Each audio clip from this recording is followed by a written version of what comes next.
Hello and good afternoon.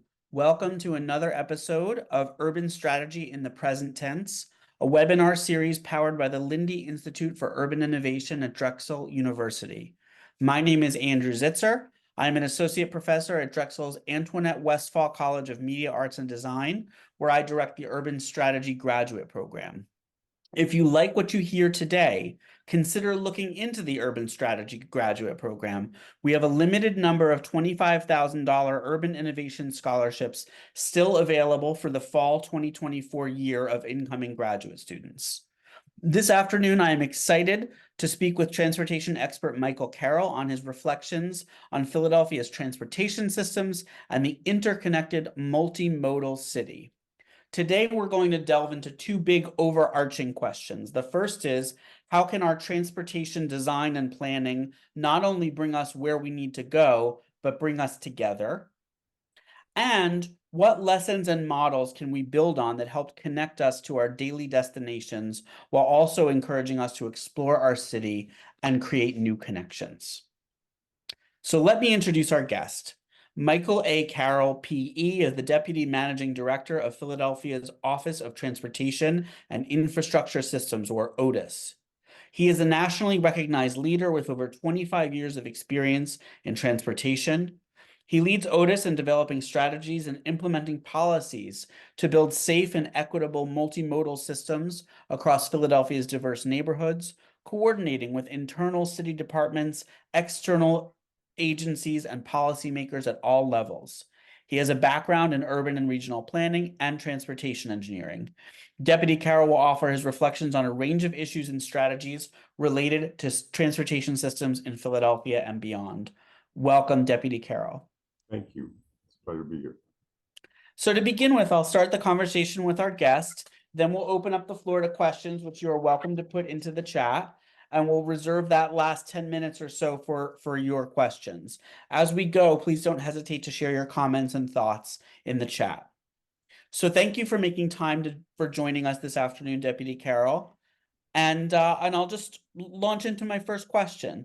What is it about the work you do that you most value? And what is one thing about the work that is less obvious and harder for people to understand? Well, I think what I value the most is the opportunity to have a positive impact in a city that I care about deeply. I feel like it's rare that you're really actually able to give back to a community on a daily basis in many professions, but this is one where I really have that opportunity. So that's gratifying for me. I've thought about, what is not clear to people, not obvious from the outside quite a bit. And there's a lot of things I think that aren't necessarily obvious, but to frame it, I'd say it's sort of this contractor's joke. If you want to improve your kitchen, you can pick two between good, cheap, and fast. And nobody gets that three ever, and if you're lucky, you get two. And sometimes it's hard to convey to people that, there's trade-offs, but there's trade-offs in the work, and we have to deal with that. Yeah, no, thank you for sharing that. And I know, as we'll discuss, Philadelphia, as the poorest large city in America, often has to make hard choices about the things we invest in, and setting priorities and goals as a community and as a city is something that is continually being reevaluated as we try to move through time. So thank you for sharing that. So to help ground our conversation, can you give us a sense of what is meant by multimodal transportation and briefly describe what that looks like or could look like in Philadelphia? Yeah, so we depend a lot in Philadelphia on giving people some choices in terms of how they get around, and we're never going to be a city where everybody can drive. It's a city which was thought out in the 17th century and built, in the 18th and 19th centuries substantially, and it wasn't built with the automobile, especially the kinds of automobiles people drive today, necessarily in mind. So we've managed to make it work pretty well so people can get around by car, but we really rely on people walking. We rely a lot on people taking transit, and we rely on being able to, provide facilities for people to ride a bike. And as we lean into these other modes and figure out how we increase those opportunities, that multimodal work means that we're figuring out how people share the road, share the right of way, and again, to trade-offs where it's important to make sure that we reserve space for that to happen safely. And what are some of the challenges that we face that we may not have faced 10 or 20 years ago in terms of making all the modes happen simultaneously in the urban corridor?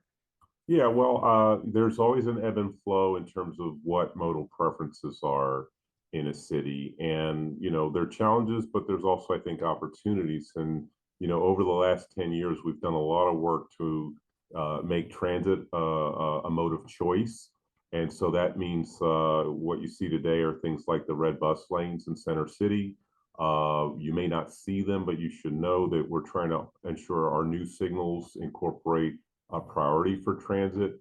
We're trying to put transit shelters in and, getting a lot more coordination with SEPTA in terms of making fares available for people, simplifying the network. In terms of cycling, you see separated bike lanes around the city. We're really proud of the work that we've done with Indigo Bike Share and in expanding the capacity, adding equipment, adding stations, going into neighborhoods, over time that ordinarily wouldn't have necessarily access to cycling on an equitable basis. And so these are opportunities, but in terms of pursuing these opportunities, we need to resource them, make sure that we're managing the trade-offs effectively and efficiently and equitably. Can you talk a little more about the Indigo bike share? I know that from my perspective, just as a person around town, it seems like the options are really expanding. And I'm just curious how it plays into the larger sort of multimodal system and the growth of Indigo over time and the uptake of it. Yeah, so we've seen a tremendous amount of success. We've been around for almost 10 years here with Indigo and millions of rides, that we have to speak to. The expansion has been a real focus. And like I say, the goal of the expansion is to do it equitably. So we have, worked with a very focused contractor who's run Indigo from the beginning. It's a local company. That's not always true in cities. So we want to make sure there's a lot of engagement with communities and sighting stations, and that we're matching this infrastructure with some focus on what's going to help people who live in those communities have access, and not so much always on the bottom line. And so that means that when we show up, we're having really holistic conversations with people in terms of how they get around, what's going on in their neighborhood, how having access to bike share can help. And so parts of the city which may not necessarily add a lot of profit for our users or add a lot of exposure for the city, but where we think that the mode is needed, are always going to be a priority for us. And as we come from, a highly dense, rich area in Center City, and we start to go into North Philadelphia, we explore ways to expand in to West Philadelphia. Beyond that, Southwest Philadelphia, a little bit further into the Northwest, we see there's a lot of potential to growth, and we're pretty gratified with the work that we're doing. How do you make those siting decisions? Is it a citizen engagement process? Is it data and analytics about ridership and usage? How do people get access to that conversation? Well, we start with data and analytics to figure out where it can make sense. And there is a conversation with communities to figure out where in their neighborhood we can put the stations. But usually we want to identify a location or a handful of locations and then talk with the immediate neighbors to figure out whether that's going to work. Operationally, we have to manage the network. So we need to make sure that when we site a station, we can service it. We can balance the bikes there. If there's battery operated e-bikes, that we can make sure that there's a charge in them, make sure it's clean, that the kiosk is in good working order. So the routes that are involved in doing that sort of operation and maintenance work is a constraint that we need to, make sure we're respecting in locating stations. But we have some flexibility, and so we work with neighbors to understand, where their preferences would be. It could be that we need to go around the block or a few blocks away for one reason or another, and usually those conversations work out pretty well. Occasionally, we just have to kind of try it out and see how it works, because some people aren't used to seeing that kind of equipment or infrastructure in a neighborhood, and so sometimes we just need to give people a chance to see it in action, and then we can expand on a site if we want to add some more kiosks or docks, or sometimes if we're feeling like the demand isn't necessarily there, we might shift some kiosks away from that, look at other locations to put that. So it sounds like it's a program that's growing and a program that's dynamic. A lot of logistics go into figuring out how to scale it and maintain it. And I've been encouraged to see more people using the Indigo bikes, but also the other bicycle infrastructure that the city has put in, including more painted lanes, more separated lanes. And I know you've been a partner with the Bicycle Coalition of Greater Philadelphia, and they recently helped to sponsor a conversation or a conference on Vision Zero. So Vision Zero is something I really wanted to make sure we talk about. Can you tell us a little more about what it is and what are some of its goals? Yeah, so Vision Zero, as the name implies, is the vision that we reach zero fatalities and serious injuries in the future by making improvements to our traffic network, by focusing on educating people about traffic safety, by trying to take up the enforcement where necessary so people follow safe travel rules, especially around driving. We have adopted what we call the safe systems approach, which many cities have shifted to. And so, in taking on the safe systems approach, we're just trying to think holistically about what are the things that introduce risk, and how do we, reduce the risk over time by providing opportunities for people to, get where they need to go by many modes. So, not driving is usually the safest mode. Sometimes you may have issues with folks riding a bike, but generally people who are walking or taking transit are getting where they need to be without adding any risk to the network. So promoting those modes is important. Making sure that vehicles are safe. So the kinds of things that you can add to a vehicle, whether it's a city vehicle or a SEPTA vehicle or a commercial vehicle, can sometimes dramatically reduce the risk, not just for the driver, but for the people around the driver. So working to improve that for municipal fleets and other fleets is a priority. Having good conversations about how to get information in front of the actual travelers and starting at a young age, getting into schools, building curriculums around safety, but also working with the communities around schools in order to promote safety in the messages that we share with those people. So these are the systems that help us achieve Vision Zero over time. And events like the Vision Zero conference are great, although we don't put that on. We try and be central there. We try and be present. We try and bring in folks from other cities, putting our weight behind that, and encourage other communities to get involved. The Families for Safe Streets have had a tremendous impact, and those are folks who've lost their loved ones due to traffic crashes, but decided not to just grieve, but to put their grief into action, advocating for legislation.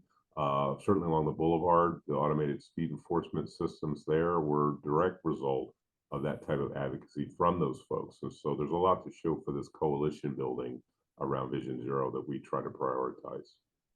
Yeah, I mean, I've definitely noticed things like the verbal announcements coming from the SEPTA bus fleet. This bus is turning. I've heard a lot about the red light camera enforcement, the speed cameras on the high injury networks, and I just think this holistic approach of getting everybody to behave is really important.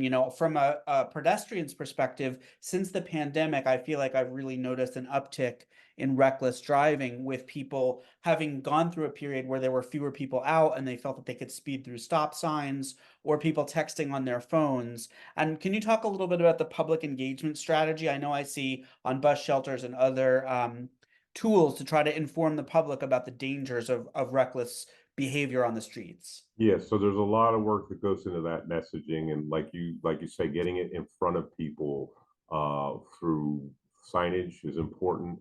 We're also exploring ways to do it in more direct engagement. So, like I say, in the context of the community meetings that we have about any subject, we want to make sure that traffic safety is at the forefront of that. I think there's more work we need to do to understand what the most effective messages are, and so that's something we've taken on. In the past, it felt like it was good to get to people by being a little bit lighthearted about these things. And so, if you go back to some of the messaging, let's say back in the Nutter administration, there was a certain, snarkiness to the things that we would say. Don't do this, you knucklehead. Don't Yeah. behave that way. Don't text while traveling. And that has an effect, but we've also found that if we're a little bit more serious and the messaging is focused on the consequences and maybe, a little bit edgier, that's something that we want to explore. So some advertising that we've seen in other cities really puts one in the perspective of a driver and really brings you in that sort of point of view to the point right before a crash. And Uh-huh. you can see children crossing the seat right before a crash. And that can be kind of shocking for people, but sometimes that shock is what we need to really jar people out of the sense of complacency. At the same time, it's clear that there are some people that are really hard to get through to. And so the messaging that goes with that is really probably going to be in the form of enforcement. Yep. So, in a way, the automated enforcement is a form of messaging. The fact is that, in the Commonwealth of Pennsylvania, we can't enforce those as moving violations, and so we understand, from the perspective of surveillance, Big Brother fears. We don't want to necessarily have an image of somebody's face, identifying information associated with these types of infractions, even if we are enforcing them. So we have to rely on, a series of warnings that are incorporated, but also the ticket you get is essentially the same as a parking ticket. It's a little bit more expensive than that, but that's really a form of messaging to Yeah. people. And it's trying to incentivize better behavior and not necessarily come down on them as individuals. Well, I think that fear approach, sometimes needs to jar certain people because the recklessness just seems to be, so prevalent. But I also like the more humane messaging, like the one that says we meet in the street. That to me is a message of community. It's a message that we rely on each other, and that when driving 25 versus 30 miles an hour, the difference in impact that can make, to Yeah. me, speaks to the humanity and the decency that we can cultivate at the same time as we do the enforcement and the kind of shocking approach. Right, and it's going to need a mix. And I've heard a lot of good feedback from people who didn't really think about the impact of speed until they saw those postcards, which sort of demonstrated how much more survivable a crash is, even if it comes to a crash, if the speeds are around 20 or 25 miles per hour, as compared to something even as low as 40 miles per hour, where the outcomes are much, much worse. And so, that speed question is a really key aspect of what's going on. Um, I won't say all, but the vast majority of fatalities and a significant number of the, severe injuries that take place in the crash are a direct result of speed. Even if you account for everything else that goes on, if you can reduce speeds, if you can get people to really just be a little bit more patient about how they get around the city, it has a dramatic improvement in terms of the outcomes for people, even if there is a crash.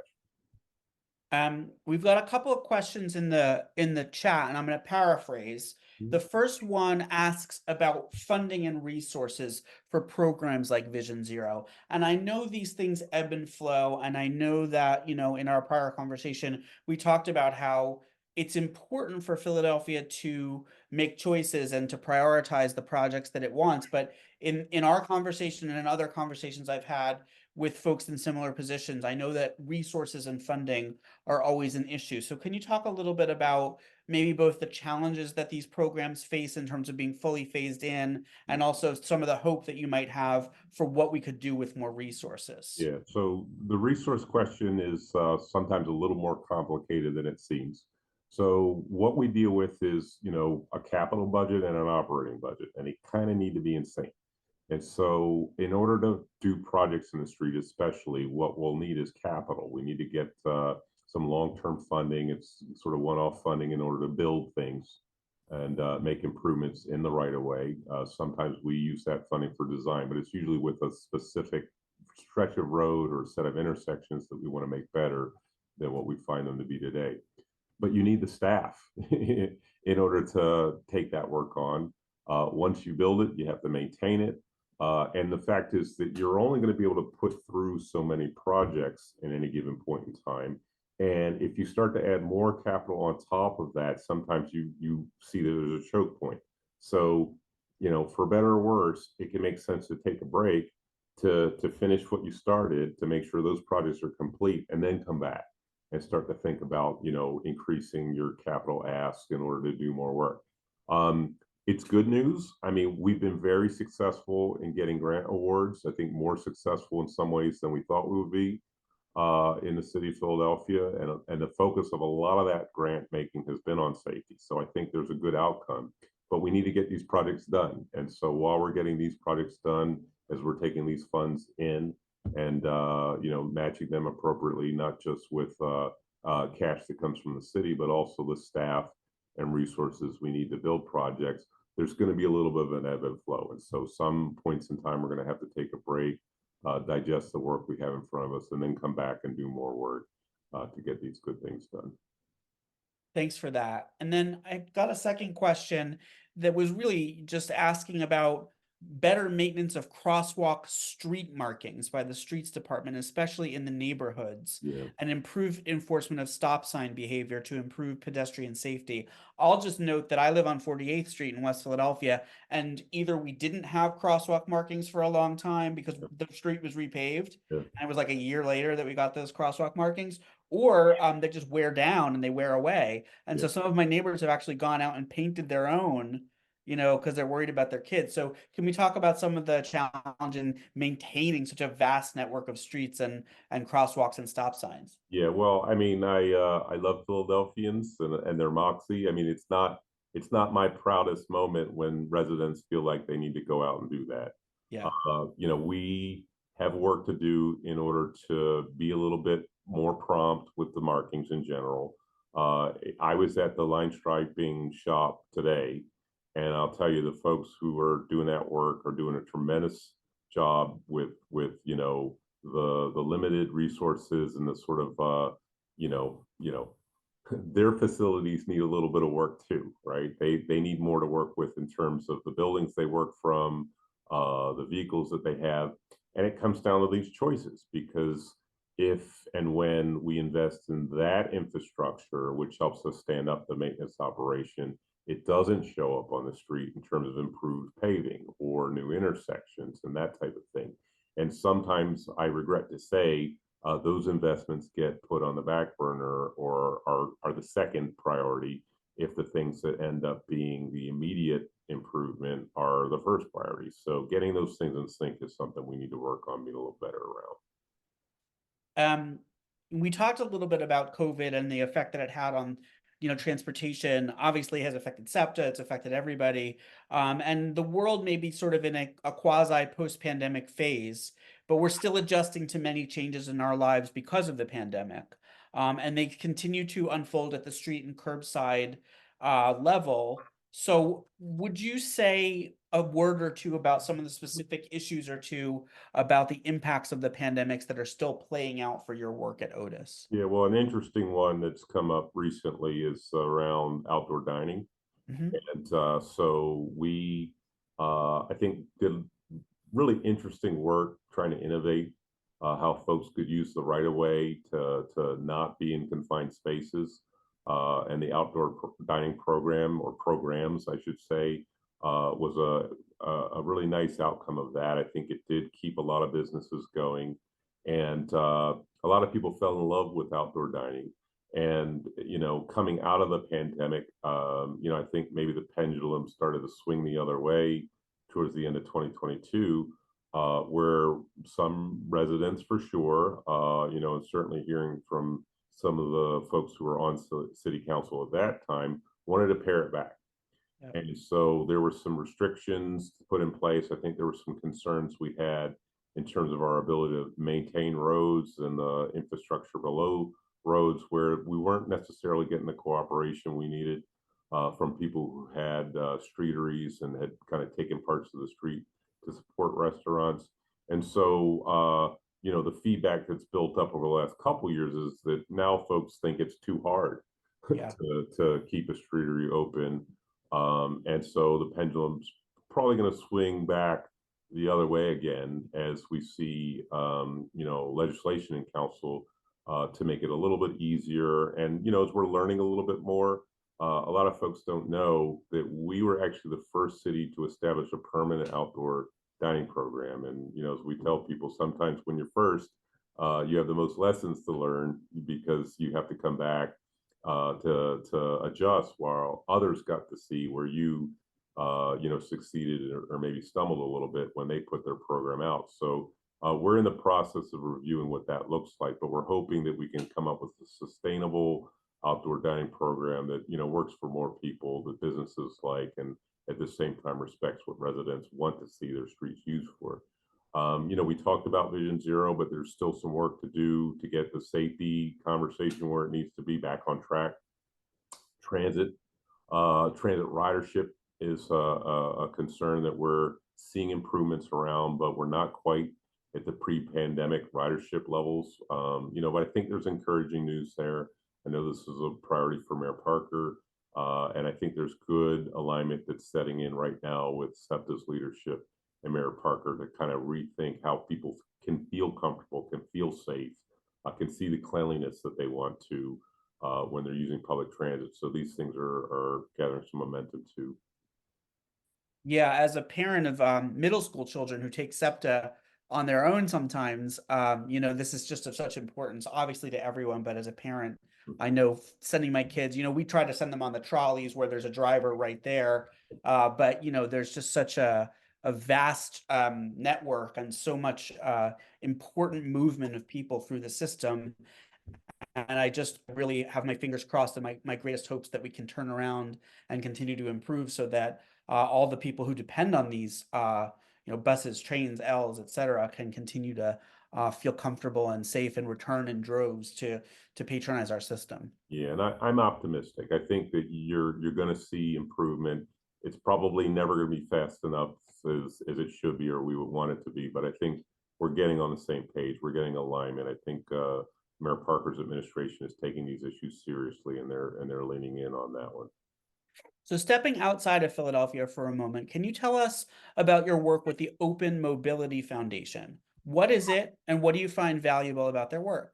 Yeah, so the Open Mobility Foundation, the city of Philadelphia was among the opening, the original members of it, and I'm fortunate to serve on the board. The idea there is to think about the city in terms of kind of like a digital entity, and there's often this term people hear, the digital twin, where you can really represent in terms of information, what's going on in physical space, and sometimes be able to manage what's going on in physical space in ways where you wouldn't otherwise be able to do so. So the original idea was around micromobility. So that's sort of like the bike shares, the scooters, and in particular, e-scooters and dockless bikes, which we don't have in Philadelphia. And the problem that other cities were seeing was because there's no fixed location for this stuff to be, how do you make sure that it's stored properly? How do you make sure that the availability is equitable in neighborhoods which, maybe they wouldn't market wise see a lot of use or see value as private companies operate in other cities? And so how can you make sure that you can manage some of the transactions that are going on online or through apps and regulate them as a city if you don't have a physical presence? And the idea was if you created,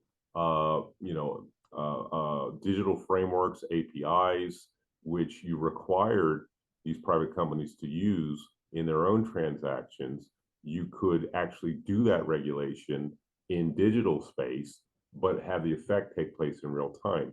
Our interest is going to be in managing the curb for things like parking, for loading activity, for drop-offs for ride shares.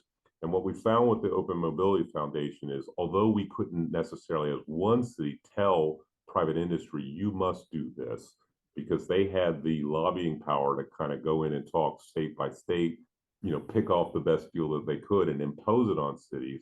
When Yeah. cities individually work to adopt these standards, and we both bring private companies in as partners, but also demonstrate the value to them by adopting a standard that we agreed to. It just makes doing business easier. We can influence their behavior. There were some competing standards that were coming up, some of them industry driven, but because cities really stuck with the work, I think we're able to actually kind of prevail upon companies. Doing business in cities is going to be much more business friendly if they work with us instead of working against us. Mm-hmm. So, given that you're part of national conversations and national convenings on these issues, what lessons, if any, do you take from other cities that are kind of pushing forward in these spaces of mobility and access and equity? Who are your inspirations? Well, it's important to stay engaged. I'm fortunate to work with the National Association of City Transportation Officials, and I think every city has a story to tell, right? And so, whether it's things we see in New York or Los Angeles or Chicago, Washington, Boston, these are the core cities that we've been working with in these areas, and some smaller cities throughout these metropolitan areas and around the country. Everyone has a story to tell. It's sometimes helpful to see that they face the same problems that we face, although in Uh-huh. different ways. But they do solve things. Everybody's able to solve problems in creative ways. And so there's a lot of work that we go through to figure out how to adapt their best practices to Philadelphia. And so that's always interesting work. The things we see here, the ways that we approach separated bike lanes, the ways that we've approached transit lanes, most of that stuff has been tried in other areas, and the work that we do is to adapt it here and to make it work in Philadelphia. So, a lot of what we see in terms of fare technology and some of these programs that we've implemented, like a zero fare program for low income households, they've been tried in other cities, but we're able to kind of take those lessons and figure out how to implement them and often scale them up here in Philadelphia. So, we have the largest zero fare program in the country. It wasn't an idea we invented, but we're able to kind of demonstrate that you can scale it up.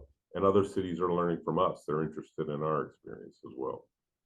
Yeah, I think that's really important, to get people, back into the system and to make sure that they're able to afford the mobility and the tools that they need to get from place to place to power our economy and power our communities. I was thinking of you this morning because there was an article in the New York Times about the fight for New York City streets. Yeah, And it's a transportation article talking about how because of ride share, because of delivery drivers, and because of scooters and DoorDash and all of that, the streets that were created 200 years ago are not built to equip yeah. us with the tools to have this incredibly congested right of way. And I definitely was thinking of you as I read that and the challenges that we also face in Philadelphia, especially downtown and in University City, where there's a lot of competition for those spaces. Yeah, and we have tighter streets than they have in New York in a lot of our downtown, and so you can imagine the challenge in some ways is even more significant on some of our streets.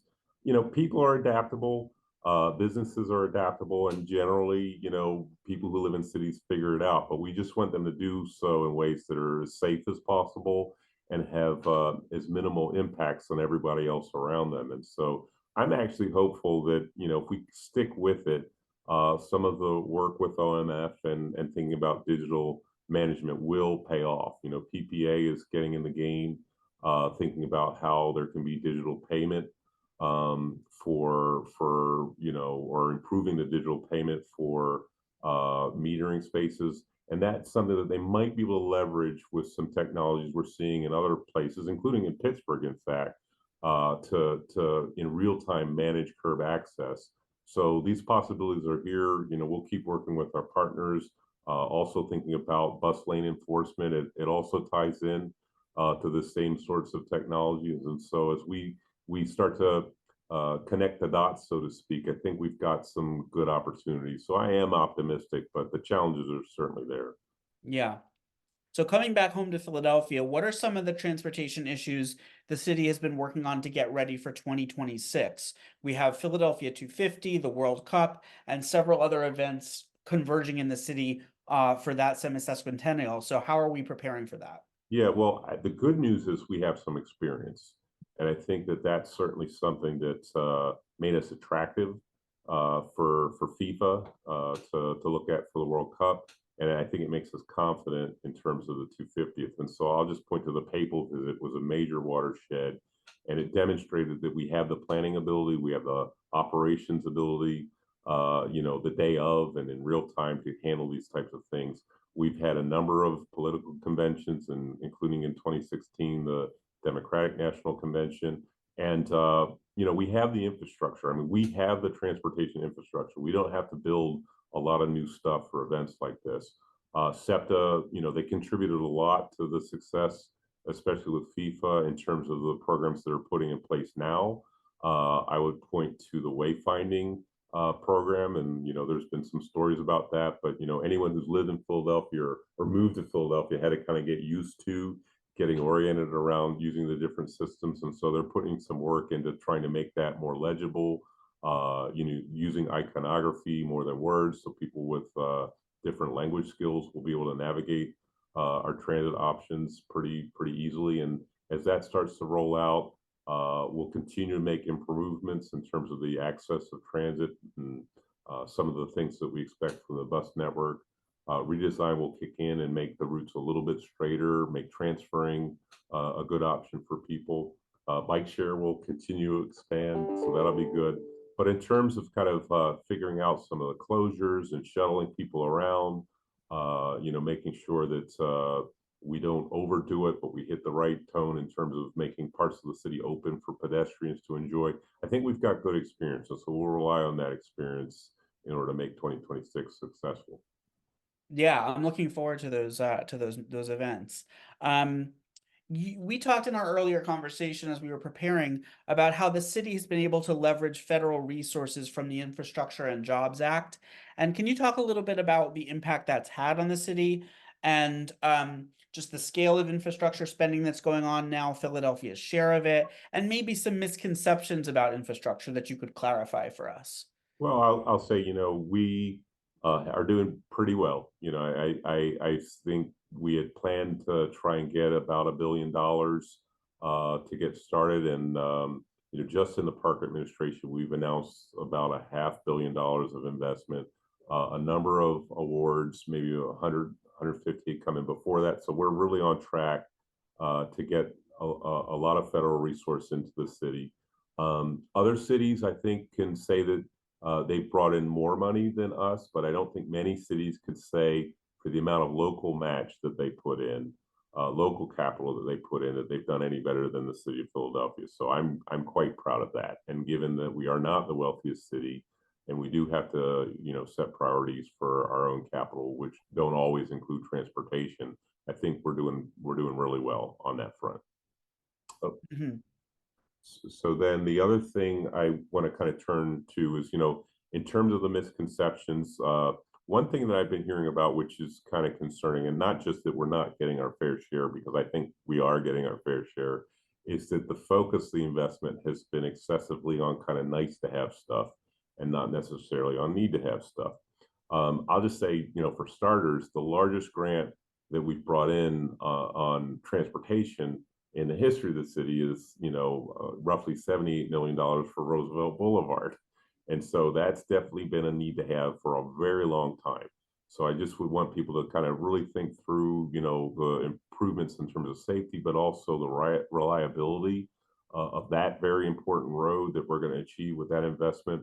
We're making big investments in terms of our whole network for all modes of transportation in terms of the state of repair, making sure that we're fixing things holistically.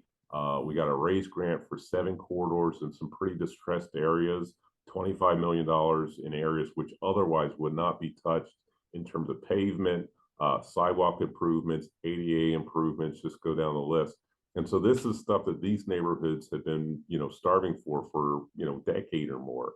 A lot of work that's focused on Broad Street, major corridor in the city. So just go down the list. There's a lot of important stuff.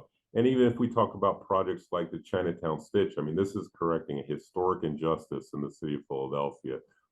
Again, for decades, folks in Chinatown have felt aggrieved because there was an expressway that was plowed right through their neighborhood. And so fixing that's going to create some really quality public spaces, no doubt, but it's not something I would put in the nice to have category. It's something that needed to be adjusted and corrected for a long time. I'm glad you brought up the Chinatown Stitch. I wanted to hear a little more about the status of that project. Where is it exactly in terms of its geography? what is the state of the fundraising and the planning efforts, the community engagement and outreach. I'll just say my kids go to school in Chinatown at one of the charter schools down there, and I'm every day, going back and forth on Vine Street Expressway and some of those streets, and I know about the vibrancy of the Callow Hill and Chinatown communities and how much they'll benefit from redressing this historical injustice. So can you talk a little bit more about how that project is rolling out? Yeah, so we're entering into the construction portion of it. So what that means is we got a grant, basically assuming that we will wrap up the planning, and so we're close. There's a couple more conversations to be had, but we brought on a contract for the actual design of the facility, and so we're basically off to the races between now and the time that it's built. So we've got some deadlines that we have to meet in the next couple of years to obligate the funds for a contractor. So we're sort of focused on a two-block option. There's a couple questions we need to answer. So it should extend to, I believe, Ninth Street. And so we're going to create, a cap that basically is not just the bridges themselves, but completely spans over I-676 and creates what we feel like will be a nice open space options, but there is an opportunity for some overbuild for some structures, but we just need to figure out what's going to make sense. We're not going to see high rises there, but there might be some things that, take on the character of pavilions. There might be some edge structures which would allow for sort of like a one level, option for maybe for retail, maybe for something like that. That's going to come down to some design questions as we move forward. And like I said, we're getting started with that design contract soon. Actually, we may have just actually engaged with the design contractor to get that work going. So stay tuned. There's still some questions before we're rolling out, final concepts for people to look at. But it's, we're in the construction phase. And so for the next few years, as that work gets kind of teased out, you'll start to see some renderings and things like that you can really start to react to. And we'll focus on the Chinatown community having the first take and getting their input in terms of what they want to see. But for the wider community, we'll certainly share as we can. Yeah, and I would recommend folks visit the oTIS website. There's some already good documentation about the process and a little bit of about the awards that have been made towards this, and an archival kind of piece about some of the engagement strategies. I found it very interesting to look at as someone who spent some time in that neighborhood.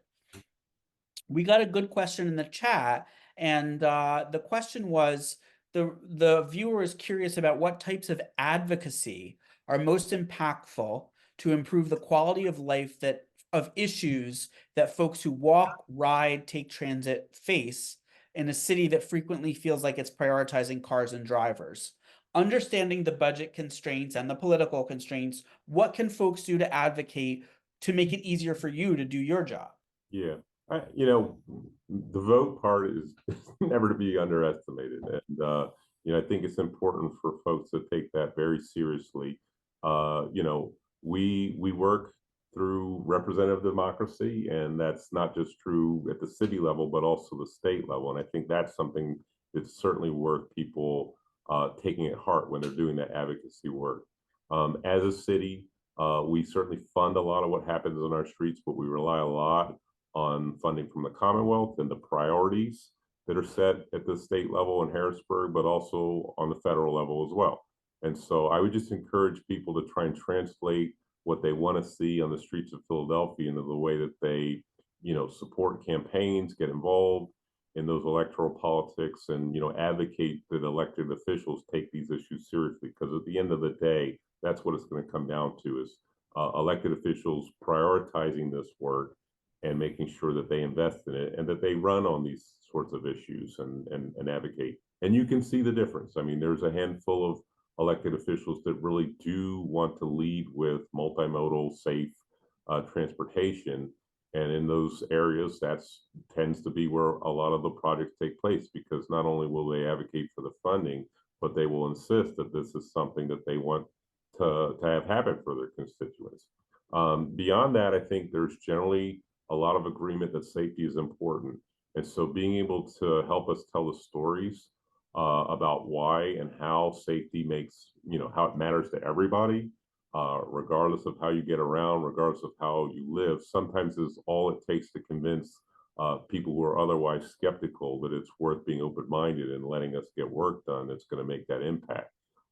It's not always straightforward.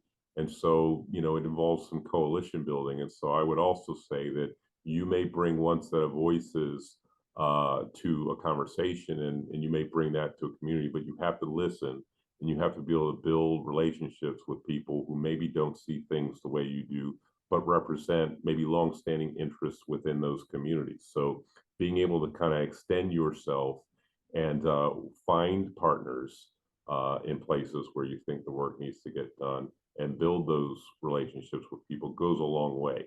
Because one of the things that really stops a lot of the work that we feel is important is this sort of debate or framing that there's the longstanding residents and then there's the new people.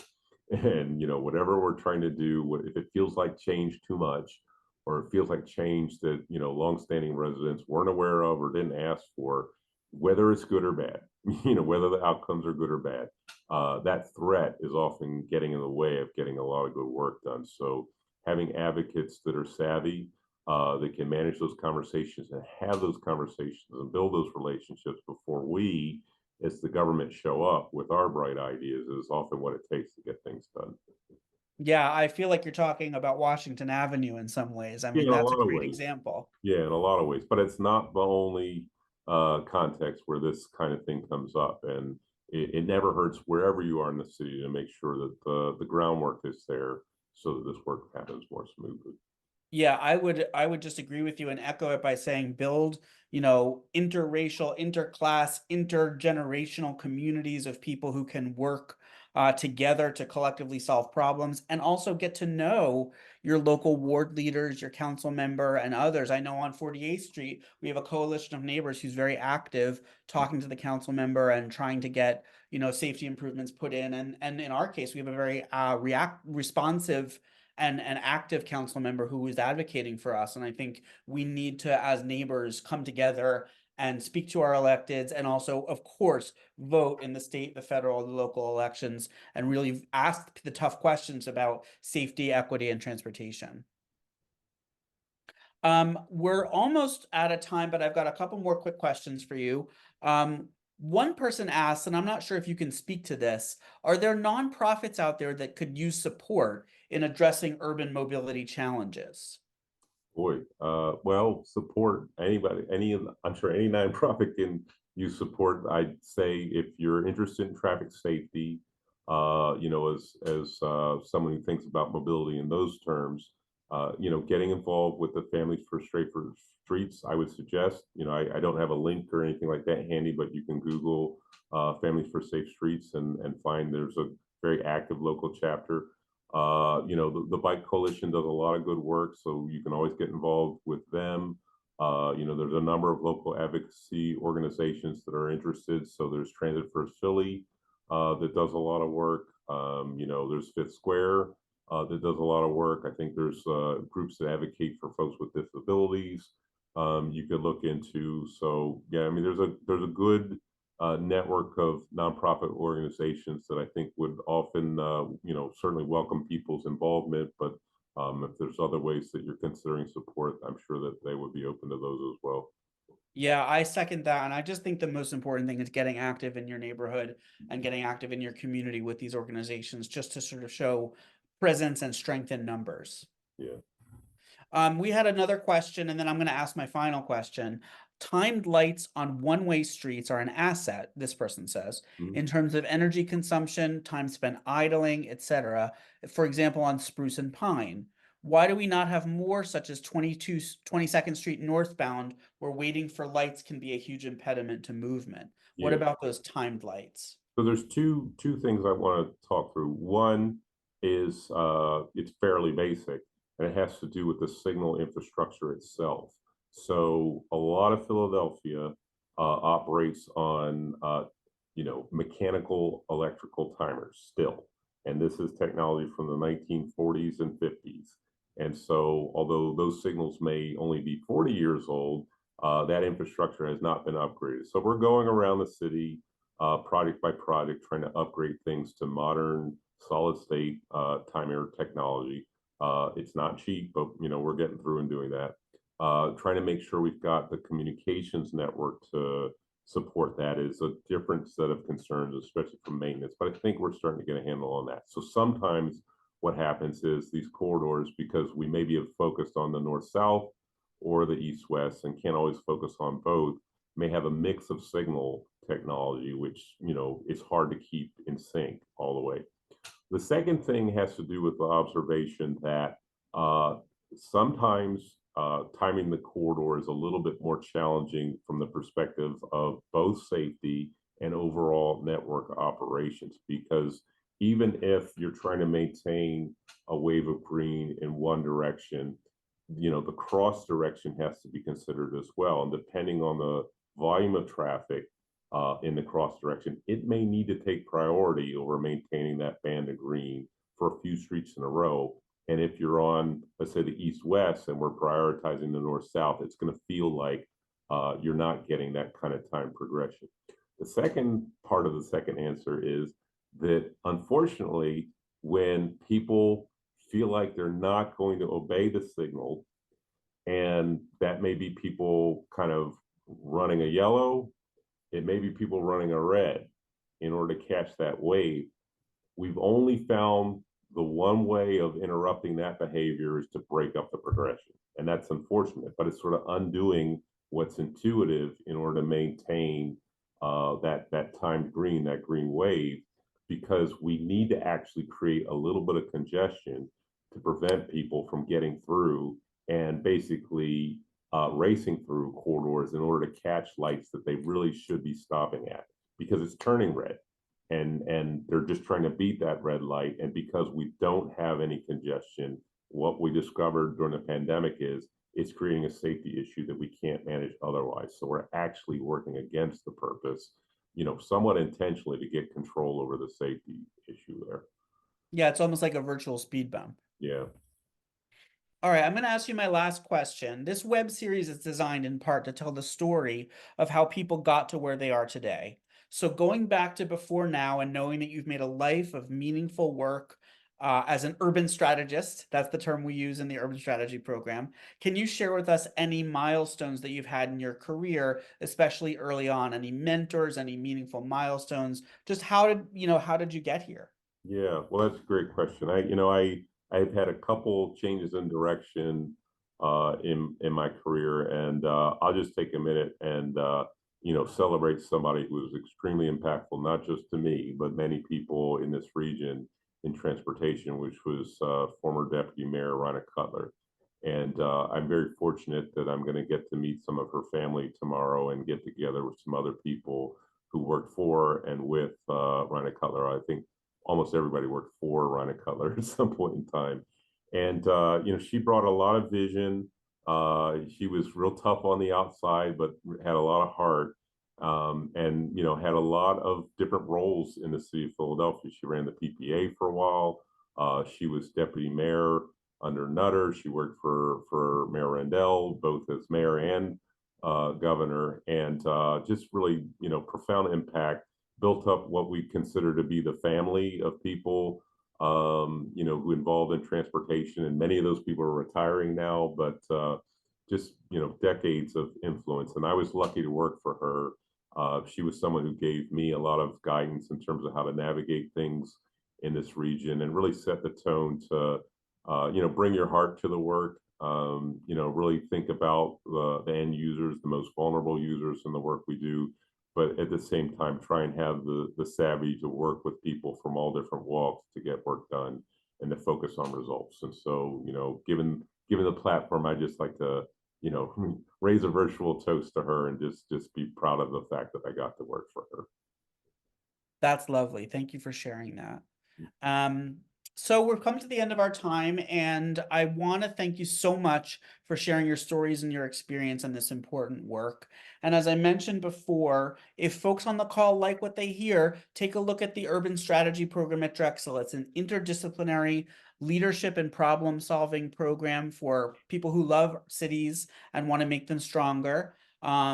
This podcast, this web series, is produced by the Lindy Institute for Urban Innovation at Drexel in partnership with the Urban Strategy Master's Program in Antoinette Westfall College of Media Arts and Design.